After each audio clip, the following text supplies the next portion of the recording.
1940년 11월 7일 미국 워싱턴주인데요. 당시 세계에서 세 번째로 길었던 현수교, 그 타코마 네로스 다리 위로 바람이 불기 시작합니다.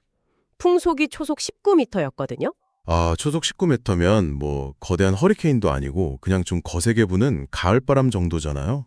그렇죠. 근데 수천 톤의 강철이랑 콘크리트로 만들어진 이 거대한 교량이 막 리듬 체조 선수의 리본처럼 위아래로 출렁출렁 하더니 기괴하게 비틀리면서 완전히 산산조각이 나버립니다. 강철 다리를 찢어버린 범인은 바람의 세기가 아니었어요. 바로 바람의 리듬이었죠. 정말 끔찍하면서도 공학적으로는 엄청나게 매혹적인 역사의 한 장면입니다. 눈에 보이는 그 거대한 정적 하중보다 눈에 안 보이는 진동이나 리듬, 그러니까 동적 하중이 구조물에 얼마나 치명적인 타격을 줄 수 있는지 인류한테 아주 뼈저리게 가르쳐준 사건이니까요. 네, 그래서 오늘 저희의 심층 탐구 목적은 아주 분명합니다. 지금 이 순간에도 토목구조 기술사 시험이라는 거대한 산을 넘기 위해서 고군분투하고 계시는 수험생 여러분, 여러분의 답안지에 확실한 생명력을 불어넣기 위해서 저희가 전문 구조역학 서적들이랑 기출문제 풀이집을 완전히 해체하고 재조립했습니다. 맞아요. 그 복잡한 수식이나 막 행렬 이런 거에 압도당하실 필요가 전혀 없습니다. 타쿠마 교령을 무너뜨린 그 보이지 않는 힘의 역학적 본질을 직관적으로 이해하는 게 핵심이거든요. 맞습니다. 그래서 구조물의 심장 박동이라고 불리는 고유 진동수, 그리고 공진이랑 방진 설계의 원리를 오늘 수험생 여러분의 머릿속에 완벽하게 각인시켜 드리겠습니다. 네, 실제 기술사 시험 채점관들이 진짜 보고 싶어하는 답안은 공식을 그냥 기계적으로 딸딸 외운 게 아니거든요. 이 공식이 실제 구조물의 강성 그리고 질량이랑 어떻게 상호작용하는지 그 물리적인 의미를 꿰뚫어보는 통찰력이죠. 좋습니다. 그럼 하나씩 바로 풀어보죠. 구조역학의 동적 현상을 이해하려면 제일 먼저 짚고 넘어가야 할 게 주기 T, 그리고 고유진동수 F, 각속도 오메가. 이 세 가지 개념이잖아요. 네, 자료들을 보면 이 세 가지가 막 번갈아 등장해서 수험생분들이 엄청 헷갈려 하시거든요. 그러니까요. 근데 결국 이 세 가지는 구조물이 떨리는 어떤 하나의 현상을 그냥 각기 다른 단위로 측정한 것뿐이 아닌가요? 정확합니다. 아주 거대하고 무거운 샌드백을 주먹으로 빡 쳤다고 한번 상상해 보세요. 샌드백이 뒤로 밀려났다가 다시 내 눈앞으로 돌아오는데 걸리는 그 시간. 그걸 우리가 주기 T라고 부릅니다. 단위는 초를 쓰죠. 아, 1회 왕복하는 데 걸리는 시간? 그럼 진동수는요? 반대로 1초라는 딱 정해진 시간 동안 이 샌드백이 몇 번이나 왔다 갔다 하느냐.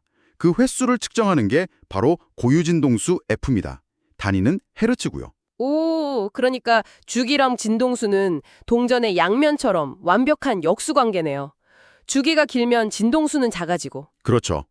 그리고 각속도 오메가는 이 진동을 수학적으로 좀 다루기 쉽게 원운동의 라디안 각도로 그냥 변환해 놓은 도구일 뿐입니다. 본질은 똑같아요. 네, 결국 오늘 가장 중요한 핵심은 단정유도계의 고요직농수를 구하는 근본 공식 하나로 귀결되네요.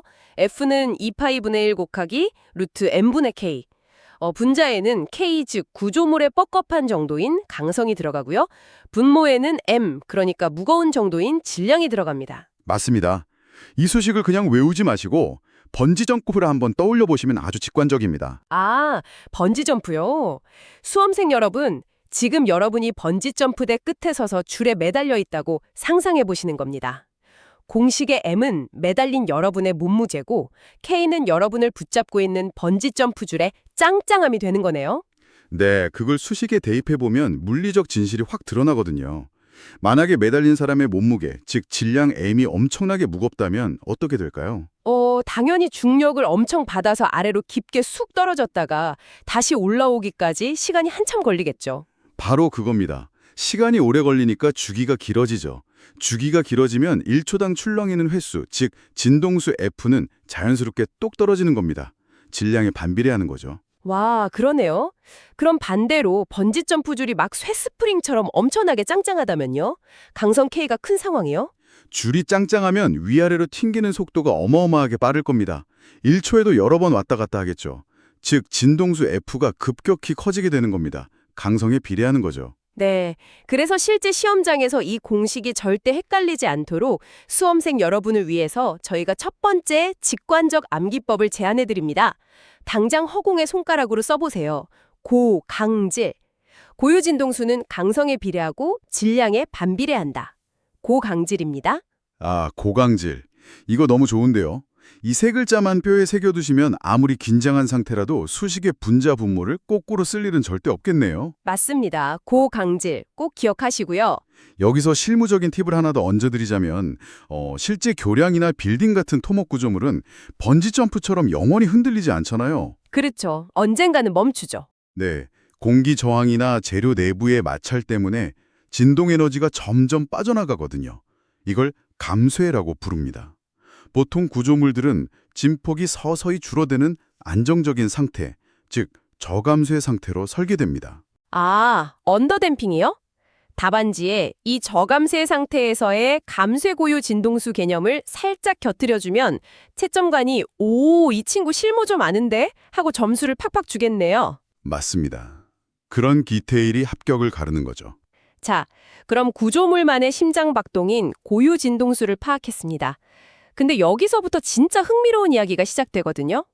구조물 혼자 떨고 끝나는 게 아니라 외부에서 바람이나 지진 같은 하중이 들어올 때의 문제잖아요. 네, 만약에 바람이 밀어주는 타이밍, 즉 동하중의 진동수가 구조물 자체의 진동수랑 아주 정확하게 일치해버린다면 무슨 일이 벌어질까요? 오, 상상만 해도 무서운데요? 그게 바로 토목 엔지니어들이 제일 두려워하는 악몽, 공진 현상입니다. 레저넌스라고 하죠. 여기서 외부 하중의 진동수를 구조물의 고유 진동수로 나눈 비율을 진동수비, 기호로 베타라고 부르거든요. 아, 베타요? 그럼 두 진동수가 완벽하게 똑같으면 베타 값은 정확히 1이 되겠네요? 네, 베타가 1이 되는 그 순간이 바로 파국이 시작되는 지점입니다. 베타는 1. 방금 제 머릿속에 동적 진폭계수, 그 DAF 그래프가 확 떠올랐어요. 정적 하중 대비 동적 응답이 몇 배나 뻥튀기 되는지 보여주는 곡선이잖아요. 근데 베타가 1인 지점을 보면 그래프가 막 에베레스트산 정상처럼 무한대를 향해서 위로 쫙 치솟아 있거든요. 물리적으로 이게 어떻게 가능한 건가요? 그네 타기를 떠올리시면 이해가 확 가실 겁니다. 그네가 최고점에 딱 도달해서 다시 앞으로 내려가려는 정확히 그 찰나의 순간, 그때 뒤에서 살짝만 밀어주면 어떻게 되죠? 오, 힘 안 들이고 완전 높이 올라가죠? 맞아요. 들어간 에너지가 흩어지지 않고 100% 운동 에너지로 축적되는 겁니다. 매 줄기마다 완벽한 타이밍에 밀어주면 결국 그네는 360도 한 바퀴를 돌아버리겠죠. 와, 소름 돋네요. 베타가 1일 때 구조물 내부에서 벌어지는 일이 딱 그거라는 거죠. 에너지가 감쇄로 빠져나가는 것보다 더 빠르게 계속 꽉꽉 채워지는. 네, 가장 치명적인 타이밍에 에너지가 주입되니까 구조물의 변이가 무한대로 증폭될 수밖에 없는 겁니다. 그럼 처음에 말씀드렸던 1940년 타코마 교량 붕괴, 그 초속 19m의 평범한 바람이 수천 톤의 철교를 박살낸 게 완벽하게 역학적으로 설명이 되네요. 바람이 다리를 툭툭 치는 그 리듬이 하필 거대한 현수교의 고유 진동수랑 베타는 1에 가깝게 맞아떨어진 거잖아요. 그렇죠.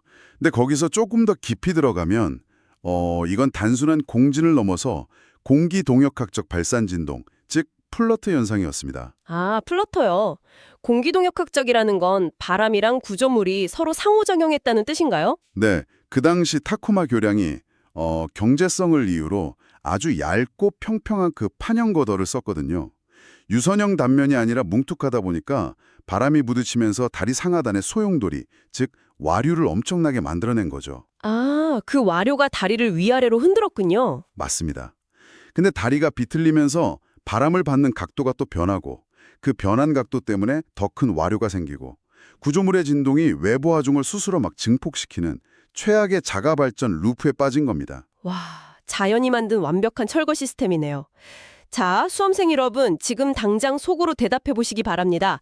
타코마 교량을 엿가락처럼 무너뜨린 이 끔찍한 현상, 진동수비 베타가 몇일 때 발생한다고요? 정답은 베타는 1입니다. 따로 적지 마시고 하나의 역학적 인과관계로 쫙 연결해서 서술하셔야 됩니다. 그게 합격권 답안입니다. 완벽한 정리입니다. 자, 그렇다면 우리는 여기서 실무적인 딜레마를 마주하게 됩니다. 공진이 이렇게 무섭다면 엔지니어는 어떻게든 설계할 때 이 베타는 1이라는 함정에서 구조물을 멀리 떨어뜨려 놔야 하잖아요. 근데 우리가 바람이나 지진의 진동수를 막 마음대로 바꿀 수는 없잖아요. 그럼 결국 건드릴 수 있는 건 구조물 자체의 고유 진동수뿐이겠네요. 맞습니다. 아까 우리가 외웠던 고강질 공식, 즉 구조물의 강성이랑 질량을 조절해서 주파수를 라디오 채널 맞추듯이 튜닝하는 겁니다. 이걸 동조 설계 또는 공진방진 설계라고 하죠. 튜닝. 그럼 여기서 토목구조 기술사라면 무조건 암기해야 할 중요한 설계 기준 수치들이 나오겠네요? 네, 첫 번째는 저동조 기초입니다. 영어로는 하이튜닝이라고 하는데요. 구조물의 고유 진동수를 외부 하중의 진동수보다 훨씬 낮게 떨어뜨리는 겁니다. 진동수비 베타 값으로 따지면 1.3 이상이 되도록 만드는 거죠. 잠깐만요. 이거 용어가 좀 이상한데요. 저동조인데 왜 영어로는 하이튜닝이고 심지어 베타 값은 1보다 큰 1.3 이상인 거죠? 아주 예리하십니다. 이거 수험생분들이 진짜 많이 헷갈리시거든요. 여기서 하이나 로우는 구조물의 고유 진동수 자체가 아니라 진동수비인 베타 값을 기준으로 부르는 이름입니다. 베타 기준이요? 베타는 외부 진동수 나누기 구조물 진동수잖아요. 맞아요. 그러니까 구조물의 고유 진동수를 아주 작게, 즉 저동조로 만들면 분모가 작아지잖아요. 그럼 전체 베타 값은 확 커지겠죠. 하이가 되는 겁니다. 그래서 1.3 이상으로 넘겨버리는 거고요. 그럼 반대로 고동조 기초, 로우 튜닝은 분모인 구조물의 고유 진동수를 확 키우는 거니까 전체 베타 값은 작아져서 로우가 되는 거군요. 그럼 수치는요? 네, 고동조 기초는 베타 값을 1 한참 아래인 0.6 이하로 떨어뜨리는 설계입니다. 분자 분모 관계를 생각하니까 이름표가 이제 완벽하게 매칭이 되네요. 근데 여기서 당연한 의문, 왜 하필 1.3이고 왜 하필 0.6인가요? 그럼 0.6에서 1.3 사이 공간은 도대체 뭔데요? 0.6에서 1.3 사이 구간, 거기를 우리는 절대 피해야 할 구역, undesirable zone이라고 부릅니다. 아까 그 DAF 그래프 다시 떠올려 보세요. 베타가 1일 때 정상인 큰 산맥 모형이잖아요. 네, 무한대로 치솟는 산맥이요. 엔지니어링에서 통상적으로 허용하는 동적 증폭의 한계선이 있습니다. 여유계수 고려해서 DAF 값이 대략 1.5에서 2.0 이하로 떨어져야 안전하다고 보거든요. 수학적으로 베타가 0.6보다 작거나 1.3보다 커져야만 그래프가 이 안전선 아래로 쏙 내려옵니다. 와, 만약에 내가 설계한 건물의 베타 값이 0.9나 1.1에 걸려 있다면요? 그럼 DAF가 막 3, 4를 훌쩍 넘어가면서 작은 바람이나 지진에도 구조물이 찢어지는 파국이 오는 거죠. 숫자에 그런 무서운 물리적 의미가 담겨 있었네요. 수험생 여러분, 여기서 헷갈리시면 안 됩니다. 제가 두 번째 구명조끼 던져드립니다. 속으로 다 같이 외치세요. 저13 고영육. 저13 906. 입에 착착 붙네요. 네, 저동조는 1.3 이상, 고동조는 0.6 이하. 다시 한번 저13 고영육. 시험장 가시면 일단 이 숫자부터 답안지에 딱 적어두시고요. 그 0.6부터 1.3 사이 구간에 빗금 쫙 치면서 피해야 할 공진구역, undesirable zone이라고 적시하셔야 됩니다. 맞습니다. 여기서 채점관을 완전 압도할 수 있는 실무 팁 하나 더 갈게요. 그럼 현장에서 도대체 어떻게 저동조나 고동조를 만드느냐? 고동조, 즉 0.6 이하를 원하면 고강질 공식에 따라 강성을 대폭 키워야죠. 기둥을 막 엄청 두껍게 하거나 전단벽을 촘촘하게 박아서 뻣뻣하게 만드는 거군요. 그렇죠. 반대로 저동조 1.3 이상을 원하면 강성을 줄이고 질량을 늘려서 진동수를 뚝 떨어뜨려야 합니다. 건물이 유연하게 움직이도록 그 면진 패드를 깔거나 질량체를 더하는 방식을 쓰는 거죠. 와, 그 루트 n분의 k라는 조그만 공식 하나가 현장 기둥 두께를 결정하고 수백억 원 자재비를 좌지우지하는 것 같네요. 근데 전문가님, 여기서 수험생들이 제일 절망하는 구간이 나옵니다. 어떤 부분이죠? 지금까지 저희가 얘기한 건 기둥 하나에 질량 하나 달린 단자유도계잖아요. 근데 기술사 시험 당락을 가르는 킬러 문제는 수십 층짜리 다자유도계, 즉 MDF 파트에서 나오거든요. 자료 보면 갑자기 막 질량 매트릭스 M, 강성 매트릭스 K 이러면서 선형대수학이 쏟아져요. 이거 나오면 그냥 포기해야 하는 거 아닙니까? 두려워하실 필요가 전혀 없습니다. 매트릭스가 십행십렬로 복잡하게 나오도요. 본질은 우리가 제일 처음 외운 고강질 공식의 그냥 확장팩입니다. 확장팩이요? 그냥 고강질 여러 개가 있는 건가요? 맞아요. 건물이 10층이면 흔들리는 덩어리 M이 10개고 연결하는 기둥의 K도 10개잖아요. 이 수많은 변수들이 서로 어떻게 얽혀서 상호작용하는지 한 방에 계산하려고 행렬이라는 껍데기를 씌운 것뿐입니다. 그래도 단자유도계랑 닫힌 건물은 흔들리는 양상 자체가 확 다르지 않나요? 아주 훌륭한 지적입니다. 단자유독에는 고유 진동수가 딱 하나예요. 근데 닫힌 건물은 층마다 다르게 흔들리죠. 블록 젤리를 여러 개 쌓아놓고 밑에서 흔든다고 상상해 보세요. 아, 블록 젤리요? 첫 번째 흔들림, 즉 1차 모드는 건물 전체가 한쪽으로 쑥 다 같이 기울어지는 모양일 겁니다. 주기가 제일 길고 느리죠. 근데 두 번째, 2차 모드는 중간층은 왼쪽 가는데 꼭대기는 오른쪽 가는 그 채찍 같은 S자 모양일 거고요. 오, 세 번째 흔들림은 막 더 복잡하게 꺾이겠네요. 그렇죠. 그러니까 매트릭스를 풀어서 얻는 그 무시무시한 고유값이라는 게 바로 그 닫힌 건물이 가질 수 있는 여러 개의 고유 진동수들을 의미하는 겁니다. 아, 고유값이 진동수라고요. 네. 그리고 그 특정 진동수일 때 건물이 S자로 흔들리는지 활처럼 휘는지 그 춤추는 모양, 그게 바로 고유 벡터, 즉 모드 형상인 거고요. 와, 대박이네요. 결국 강성 행렬을 질량 행렬로 나눈다는 근본 역학은 변한 게 없네요. 맞습니다. 채점관이 MDOF 문제에서 보고 싶은 건 수험생이 그 복잡한 행렬 곱셈을 손으로 다 풀 줄 아냐가 아니에요. 질량과 강성이 변할 때 이 닫힌 건물에 흔들리는 춤사위, 모드 형상이 어떻게 변할지 물리적으로 상상할 수 있냐, 그걸 묻는 겁니다. 젤리블록 비유 들으니까 완전 시야가 탁 트입니다. 매트릭스 껍데기에 쫄지 말고 이 안에 고광질들이 각자 춤을 추고 있구나 이렇게 생각하면 되겠네요. 네, 완벽한 이해입니다. 자, 오늘 진짜 폭풍처럼 몰아친 탐구였습니다. 수험생 여러분이 내일 당장 시험장 백지 위에서 이 내용들을 무의식적으로 쫙 쏟아내실 수 있도록 제가 최종 복습, 동역학 시험에 무조건 나오는 핵심 5가지를 속사포로 던지겠습니다. 속으로 바로바로 대답해 보세요. 네, 집중하시고요. 첫 번째, 구조물의 고유 진동수를 구하는 근본 공식과 암기법은 암기법은 고강질. 수식은 F는 2파이분의 1 루트 N분의 K. 맞습니다. 두 번째, 동적 응답이 무한대로 증폭되는 파멸적 현상, 그리고 그때의 진동수비 베타 값은 공진 현상이고요. 베타는 1입니다. 정확합니다. 세 번째, 이 공진 위험성을 보여준 교량 붕괴 사건과 응답 크기를 보여주는 그래프 이름은 타코마 네로스 교량 붕괴 그리고 DAF 곡선입니다. 네, 플러터 현상도 잊지 마시고요. 네 번째, 건물을 유연하게 만들어서 진동수를 도망치게 하는 저동조 기초 설계 기준 수치는 방금 배웠죠. 저 13, 베타는 1.3 이상. 마지막 5번째, 구조물을 아주 뻣뻣하게 만들어서 피하는 고동조 기초 수치는 고영육, 베타는 0.6 이하입니다. 완벽하네요. 이 5가지 핵심 기둥이랑 0.6에서 1.3 사이의 언디자이어러블 존에 대한 이해만 명확하시면 동역학 어떤 킬러 문제 앞에서도 여러분 답안은 절대 흔들리지 않을 겁니다. 정말 든든하네요. 오늘 저희가 다룬 이 구조물의 심장 박동은 사실 시험지에 숫자 적어내고 끝낼 죽은 지식이 아니잖아요. 그럼요.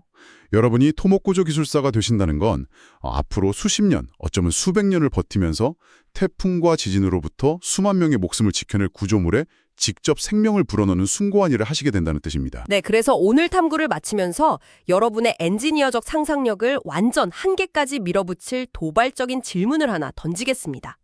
우리는 방금 기둥을 두껍게 하거나 얇게 해서 공진구역을 피한다고 배웠잖아요. 설계 단계에서 M과 K를 조절하는 거죠. 근데 만약에 이미 설계 다 끝나고 완공까지 된 대만 타이베이 101 같은 초고층 빌딩에 예상치 못한 거대한 진동이 들이닥치면 어떡하죠? 이미 지어진 건물 기둥을 막 깎아낼 수도 없고 기초를 뜯어 고칠 수도 없잖아요.